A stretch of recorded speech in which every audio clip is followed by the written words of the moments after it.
Nagluto lang ako ng simpleng ulam. Eto nga yung araw na nagpunta kami ng palengke kaya sobrang dami ko pang inasikaso bago ako makapagluto ng ulam. Hindi pa din kasi tayo natatapos kapag namalengke na tayo, aasikasuhin pa natin yung mga pinamalengke natin pagdating natin ng bahay. Ilang oras na nga rin akong walang tigil sa gawa dahil kapag palengke day talaga ay sobrang nakakapagod dahil aasikasuhin mo nga yung mga pinamalengke mo. Pero kahit pagod na nga ay eto magluluto pa rin ako. Kaya naisipan ko na lang din magluto ng simpleng ulam or yung madaling lutuin ba para kahit papano ay hindi na ako ganong mapagod dahil mag-aalas 12 na rin ng mga oras na yan. Magluluto nga lang pala ako ng ginisang pechay at sasahugan ko lang ng konting baboy. Nakapaggisa na nga ako dyan ng bawang at sibuyas at inilagay ko na rin yung baboy at naglagay na rin ako ng pampalasa. Sa sobrang mura nga ng pechay, isa ito sa mga hindi nawawala sa pamamalengke ko kada isang linggo. Sa sobrang mura naman kasi ay sulit na nga ang sustansya na makukuha mo sa pagkain ng pechay. Hindi rin siya katulad ng mga ibang gulay na may mapait na lasa kaya't kahit anong gawing luto ay talagang nagugustuhan ng mga anak ko. At kung mapapansin nyo nga kung ano pa yung gulay na mura or minsan or madalas hinihingi lang natin sa kapitbahay,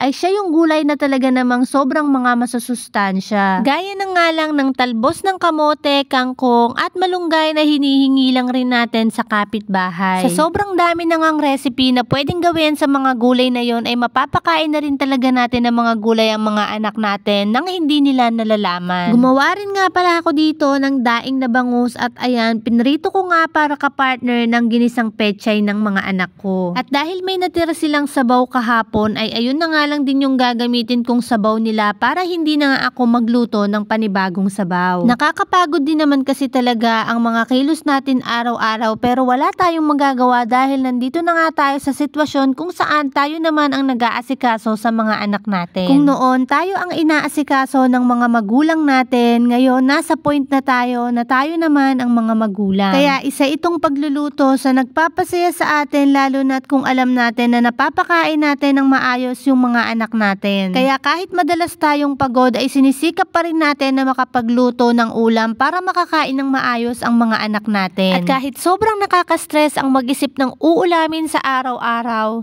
nakakapagluto pa rin tayo ng ulam na alam natin na makakakain sila ng maayos. Ito na nga pala yung ulam na nailuto ko. Simpleng ulam lang yan pero nakakasigurado ko na magugustuhan ng mga anak ko dahil favorite din nila yung ginisang pechay. Ternuhan mo pa ng pritong isda ay talaga namang mapapasarap din ang kain nila. O siya mga mare, hanggang dito na lang. Sana'y nag-enjoy kayo sa panonood sa aking simpleng video. At thank you sa pagsuporta at patuloy na panonood. Bye-bye and God bless!